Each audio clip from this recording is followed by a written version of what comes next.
All right. We're live after extensive technical challenges.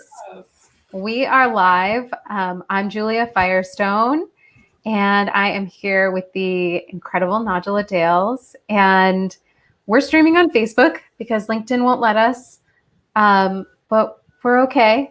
And I am so pleased to be here with you, Nagela. I'm always pleased to be in your company.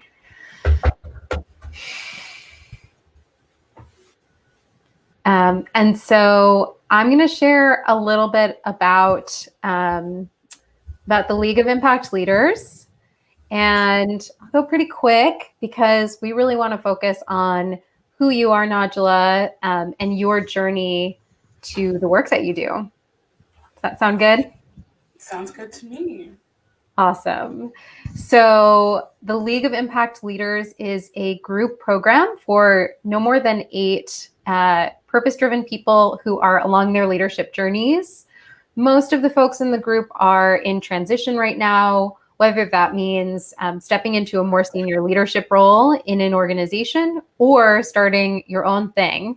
But everyone in the group is super committed to diversity, equity, and inclusion, is focused on making a social impact, and is just like generally super good people. So the group is going to be, it's a 6-month program. It starts February 10th. And I am so pleased to be here with Nagela, who is one of the mentors. There are 2 mentors with the group.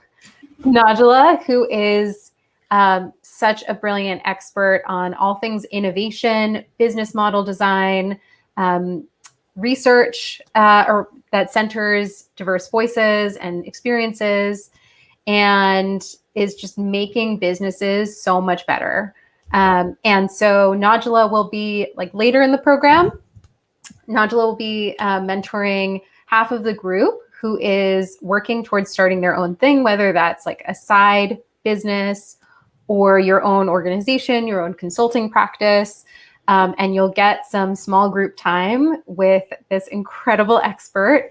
So yeah, I want to start by welcoming you, Nagela, and check like how do you most love introducing yourself?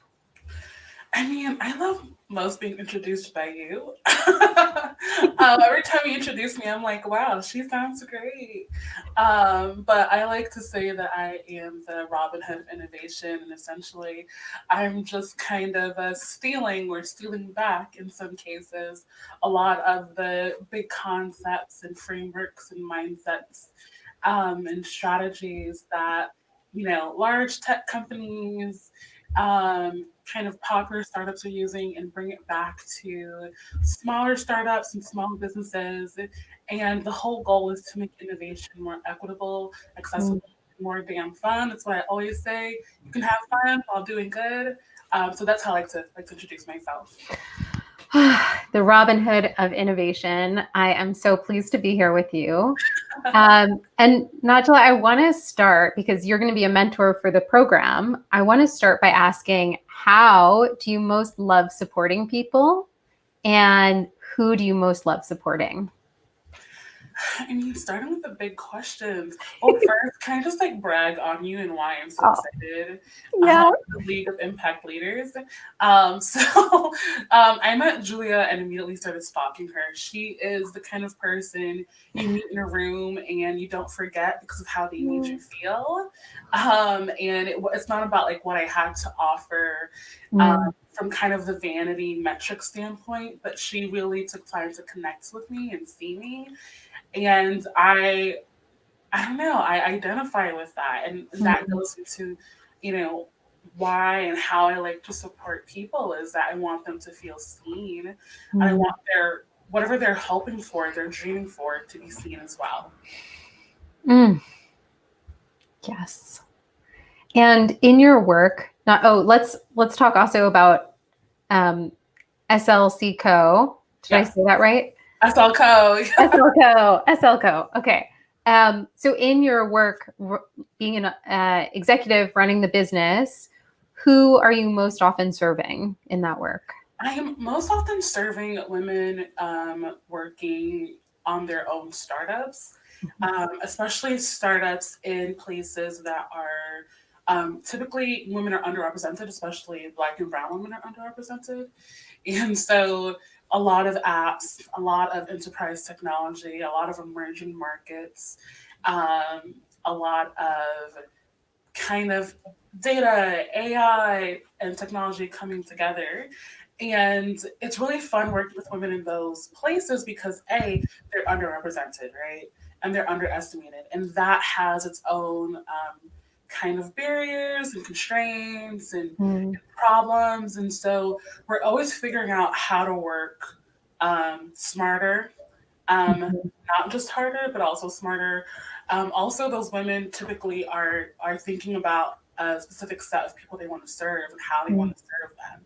And so you use the word purpose driven a lot, and that's just not a buzzword for both of us. That's a real thing. You know, Yeah. you truly want to build businesses that are impacting society for good. And so my goal and my hope is to see an inclusive, multi-generational economy, and that can't happen unless we're equipping those people to build that. Yes. Whew. I get chills every time we talk. Um, yeah. So I want to shift gears a little bit into leadership as a topic. Yeah. And it's been super interesting as I'm having these conversations with folks who are interested in joining the League of Impact Leaders, particularly women,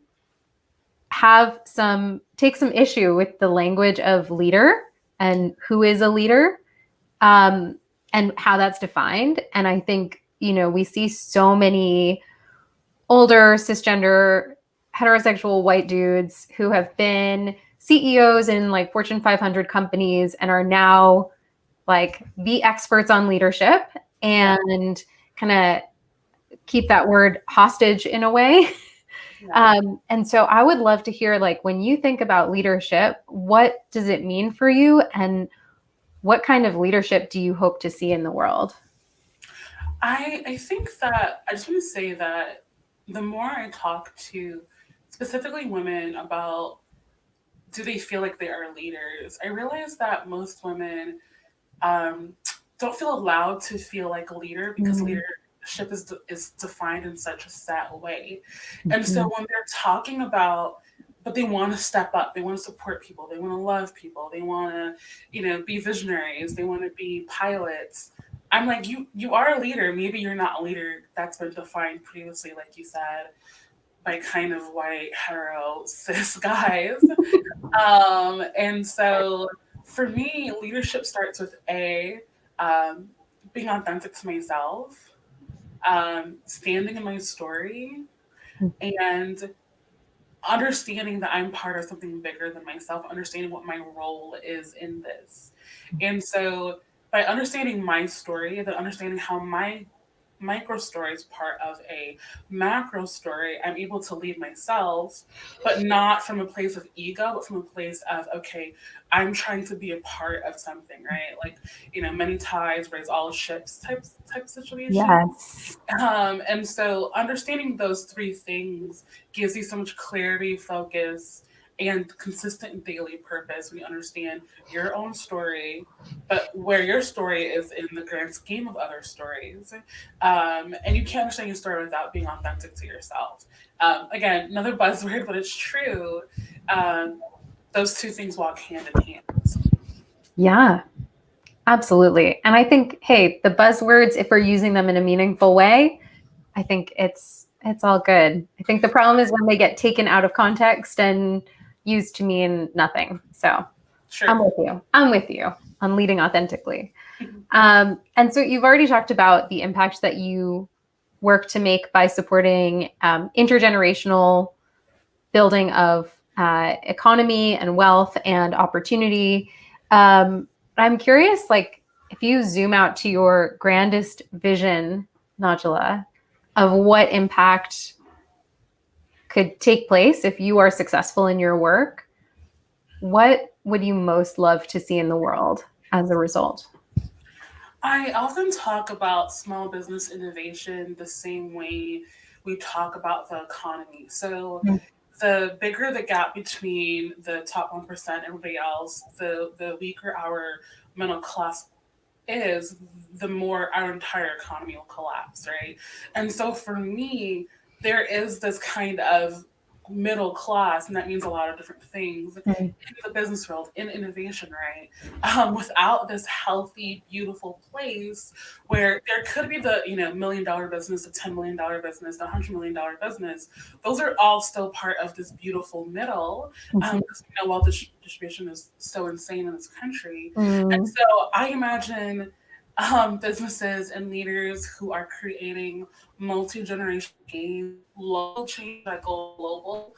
And so for me, if I can help 100 businesses, wherever you're headquartered, be super planted and committed to their city, committed to the people who live in their city, committed to the people who want to raise kids in the city or who want to do good in the city, changing hiring practices, and you're able Mm. to grow and be noble because you're smart and purpose driven and you're putting people first. And so I Yes. think that I would make being an idealist and an optimist something that is also synonymous with really smart and strategic. And so if I can create this beautiful, middle class economy of businesses and innovators for, and that's inclusive, that has like women and men and those who identify as a woman or as a man, and black and brown and indigenous folks and people who Mhm.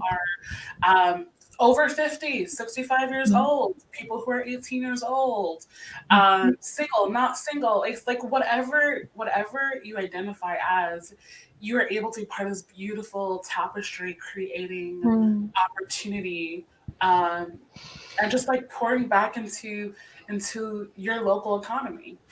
Mm. I'm sitting with that tapestry metaphor. So good. Hmm. Well, it is super important that you continue to be successful, Nagela, because that is a vision of a very good world.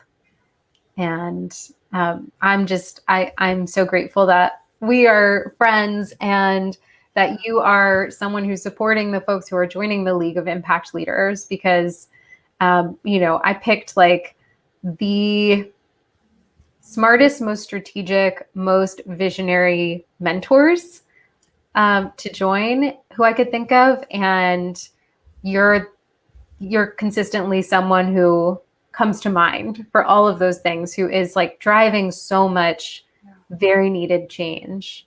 Um, Thanks, Fran. Can I talk to the league for a second? yes, yes, I please. let's talk about. I mean, I think of one of the most kind of well known kind of incubators is Y Combinator, right? Like everybody kind Mhm. of knows that, and the power of just being very intentional about building with community and building with help.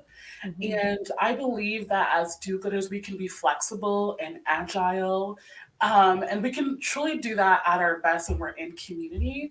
I know you, Julia, you have experience doing innovation workshops, but Mm. you are still seeing people and bringing, like, there's this level of wholeness in Mm. your innovation work. And that's what I want all of us to work from. It's not only what you're working to, it's where you're working from. We can't Mm. afford leaders that get burnt out. We can't afford leaders who fail in isolation. We all need each other because it is harder what we're doing in a lot of ways, but it's also that much more rewarding. And so, with all that has happened in 2020, and if you're saying I want to build, but you want to build with community and with every resource you can possibly need to build well and quickly, then please, this is not just about me. It's because Julie is an incredible leader. She's Mm. created an incredible program. I've like looked at the entire program and I'm kind of like, maybe I should join this. Like, and so please, if you have questions, if you have hesitancies, like just talk to Julia. Mm. Thank you so much, Najla. It means a lot coming from you too, because you are just someone I respect so much. And I love every time we speak, it's like love fest and gushing a bit, but it's all it's all real. And yeah, I mean, one thing I just wanted to mention, because you said you're looking through the program, and one thing that I don't share with everyone is it comes directly out of research that I did with purpose-driven leaders, and that's across different types of work. So it was social entrepreneurs, folks leading nonprofits, people in corporate work doing diversity, equity, and inclusion and social impact. So it's a pretty big range that the foundation of this program comes out of from the research. And the biggest finding from it was that folks who are doing social impact work across all of those spaces are feeling really isolated and are lacking the peer community that is specifically tailored to folks doing social impact work. And I have my own experiences with getting really burnt out working in nonprofits and social impact. I was there, I did corporate. And I just see like we have so many things we need to fix and heal in our world and build and create. And if the folks who showed up to this world wanting to do that work are being undervalued, are burning out, are in the wrong place, like we're not going to get there. And so the inverse of that is that if the folks who are here to do that work receive the support and love and nourishment and mentorship and peer community that can be with them every step of the way and validate their frustrations and give them the tools they need, like we can get there. And I'm fundamentally an optimist. My guess is, Nagela, do you also identify as an optimist? Absolutely. Yeah. So there's big work to do. And yeah, I believe that if the folks who are leading across the board, whether that's within an organization, maybe even in politics, and in all different spaces and businesses, are equipped to do this work long term and support others and nourish others to grow into this work, we're going to get there faster, which like we need to, because all of these issues are like we needed them solved, years ago. Yeah. So yeah, that's where I'm coming from with this program. Yeah, and I also think it's really important, and I will say this as somebody who is a Black woman working in these spaces, working with society in terms of design, innovation, and all those types of things. I am tired of accelerators that are not inclusive. I am tired of accelerators in environments where you build with people who look like you, but then you step out and say, "Hey, I want to serve an inclusive society," and that is just not fair, right? Like you gotta make sure the ingredients are there before you can go ahead and bake the cake. And so this is another opportunity to do that, to really meet with people with different mindsets and different backgrounds than what could be in a super curated, accelerated incubator. If you want to make a difference and serve all types of people, then you got to let them into the process, right? Not just into the product, but let them into the process. And so I'm very adamant about that. I'm like, I will not mentor. I will not be a part of anything that the people who are getting the help doesn't reflect my values and doesn't value inclusion in the process, in the making, in the building. Because I won't trust a product. Yeah. Real talk. Yes, absolutely. That was my gap doing corporate innovation work I was like secretly the like main ingredient in everything was diversity, equity, and inclusion, because I don't like innovation to me is irrelevant if not centered in DEI work. But it's nice to be doing that like at the front of what we're focused on. So yes, I'm with you. And Nagela, we can chat longer if you're able to. I know we kind of got a late start here, but I wanted to Go ahead and grab my charger. Yeah, go for it. We're live. We're doing it. We're doing it. You should charge your things when you're on Zoom calls all day. Yes, always. But go ahead. I am Okay. Your question. Okay. So we've got a couple more questions. So one is I would love to hear. Let me know if are you still there? Yep, I'm still here. Yeah. Okay. I think you might have frozen there. There you go. Okay. What words of love, advice, or encouragement would you give yourself from 2 years ago? Oh, that's such a good question. Wow, first I would say get so many masks. Hug everybody. There's gonna be a time where you're not touching another person for months. Besides that, I would say, man, there's so many things. Build with community. I think that before the last year happened, I kind of got really caught up in working alone and working with clients. So I didn't have the opportunity to build my community network the way that I have in the last couple of months. And it would have made the beginning process of what I was doing much easier or more joyful and more fun. I also say that you can change. And that sounds like it sounds like a very strange thing to say to yourself, but I think that I'm a multi hyphenated person. I always say I'm like multi hyphenated and I'm not apologizing for it.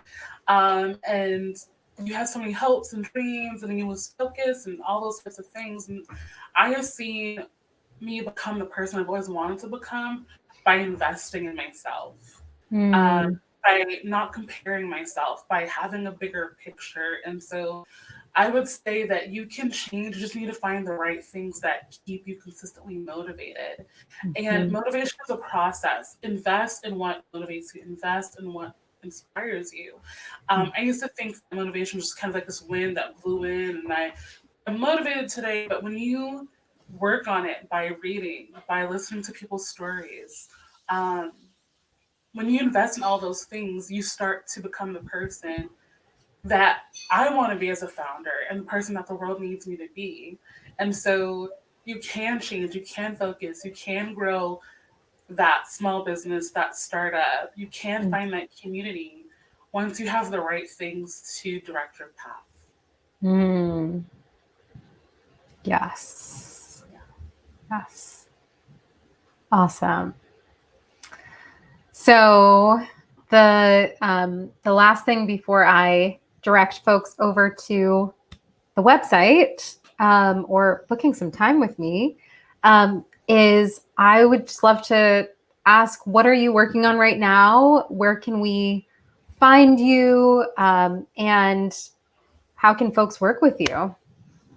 Yeah, so working on a few things I'm excited about, but I think what I'll focus on and what I'm excited about is so along with SLCo, I own Idea Trust. Julia mentioned at the top, it focuses on community-led research, and so that's really qualitative research um, with like teams that look like the people that you want to serve. And so many organizations are trying to figure out what D&I work looks like, trying to figure out how to be more inclusive, but nobody's doing research, nobody's putting the time and energy into it.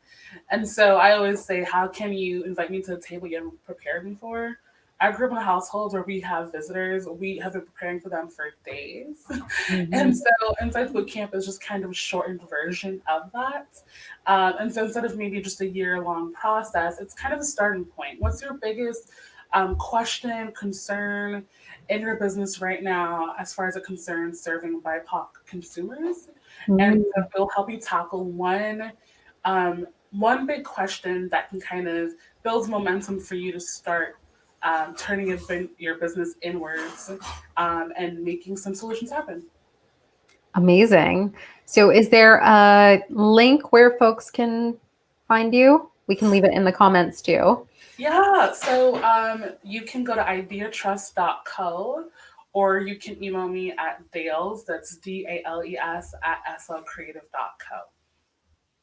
All right. I'm writing them all down. There you go. Okay.